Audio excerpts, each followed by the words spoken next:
अस्सलाम वालेकुम। इन्फ्लेशन की जब हम बात करते हैं तो एक आम आदमी की समझने के लिए ये ज़रूरी है कि वो इन्फ्लेशन को कुछ इस तरह समझ ले कि इन्फ्लेशन सिंपली और आसान अल्फाज में महंगाई को कहते हैं। यानी हमारे मुल्क में महंगाई किस शरह से बढ़ रही है उसको मेजर करने का जो टूल है वो इन्फ्लेशन है।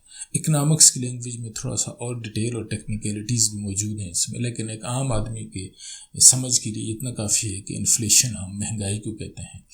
और ये महंगाई यूजुअली या इन्फ्लेशन क्यों होता है, दो तीन इसकी मोटी मोटी महरक़ात हैं, ये मोटी मोटी रीज़न्स हैं कि गुड्स एंड कमोडिटीज़ की सप्लाई कम है और उनकी डिमांड ज़्यादा है। ये इन्फ्लेशनरी ट्रेंड को बढ़ाती है। यानी गुड्स एंड कमोडिटीज़ कम होती हैं, उनकी डिमांड ज़्यादा होती है तो प्राइसेस ऊपर जाती हैं। Similarly money printing as compare with GDP यानी ग्रॉस डोमेस्टिक जो प्रोडक्ट है, यानी गुड्स एंड सर्विसेज की प्रोडक्शंस के मुकाबले में मनी प्रिंटिंग जब ज़्यादा होती है, यानी सिर्फ नोट ही छापे जा रहे हों, तब भी इन्फ्लेशन की सिचुएशन होती है। और ये इन्फ्लेशन या महंगाई एक आम कंज्यूमर को भी इम्पेक्ट बड़ा सीवियरली कर रही होती है एज होल। जिस तरह इकोनॉमी पे इसका इम्पेक्ट जाता है, इंडिविजुअल्स पे ज़ाहिर उसी तरह का इम्पेक्ट जाता है। अगर हम पाकिस्तान में ये पॉलिटिकल स्लोगन्स को एक तरफ रख के, वो तो आप हर एक में यही सुनते होंगे कि जो भी आता है वो बोलता है कि पिछले दौर में महंगाई ज़्यादा थी, मैं इसको नीचे लाया हूँ।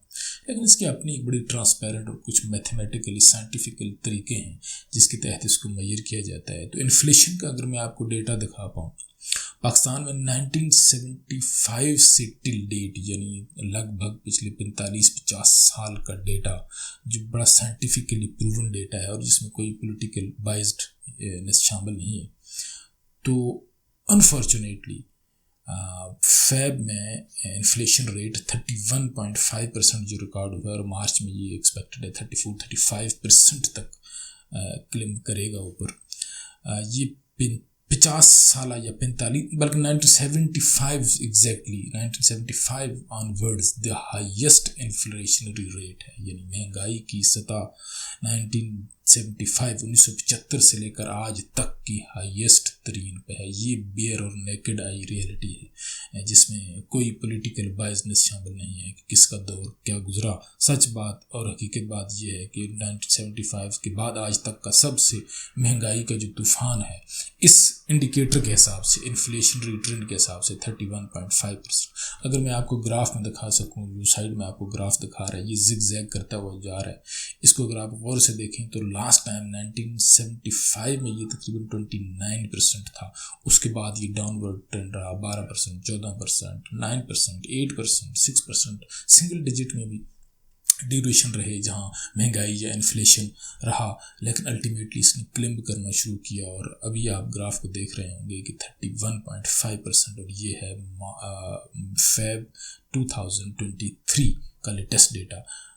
मार्च में ये एक्सपेक्टेड है कि 35% तक जाएगा। तो इससे आप अंदाज़ा लगा सकते हैं कि हमारे मुल्क में इस वक्त महंगाई का या इन्फ्लेशन का क्या सिचुएशन चली आ रही है और एक आम आदमी के लिए क्यों मुश्किल हो रही है ज़िंदगी गुजारना। यानी आपके लिए जब डेली नेसेसिटीज़ की वो प्राइसेस यहाँ तक पहुँच जाएं। अच्छा, यूजुअली आप एक आम आदमी के सीट से ये समझना चाह रहे हैं कि इन्फ्लेशन यूजुअली होता कितना है। अच्छा, यूजुअली हम जैसे मुल्क जो हैं, जो डेवलपिंग कंट्रीज़ में, इसमें अगर सिंगल डिजिट में इन्फ्लेशन रखा हुआ 8%, 9%, ये तो ये बड़ा आइडियल सिचुएशन होती है कि जो कहता है कि सिंगल डिजिट में इन्फ्लेशन रखा हुआ है। इवन 12, 14, 18, 15% तक की डोमेन में भी रहा है। फीलर आप तक शायद उतना नहीं गया होगा पिछले 15-20 सालों में, लेकिन जब ये 31% और 28%, 30 और 35% की तरफ जा रहा है तो अब जाहिर है एक आम आदमी की चीखें निकलना तो एक ऑब्वियस है। और उसकी रीज़न ये है इन्फ्लेशन की या महंगाई की वो शरह जो 31 से क्रॉस होकर 35 की तरफ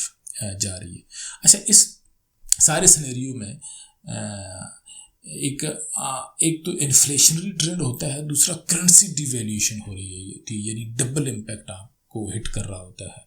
यानी एक तो गुड्स एंड सर्विसेज की प्राइस बढ़ रही होती है, जो आपकी परचेसिंग पावर नीचे जा रही होती है, दूसरा आपकी करेंसी डिवैल्यू हो रही हो एट द सेम टाइम, तो वो एक और इम्पैक्ट डालती है आपको, उसका एक और ही ह्यूज इम्पैक्ट आप पे आता है। तो ओवरऑल आपसे जो शेयर किया मैंने सिनेरियो कि पिछले कई सालों का हिस्टोरिकल डेटा इन्फ्लेशन या महंगाई पर, वो आपको ग्राफ की शक्ल में जो नज़र भी आ रहा है, 1975 के बाद टिल डेट हाईएस्ट इन्फ्लेशन हमारे मुल्क में इस वक्त चल रहा है। और उसकी various reasons, economic instability, political instability, above all these are the factors जिसकी वजह से इन्फ्लेशन ट्रेंड अपवर्ड ही जा रहा है। Thank you very much. Allah हाफिज़।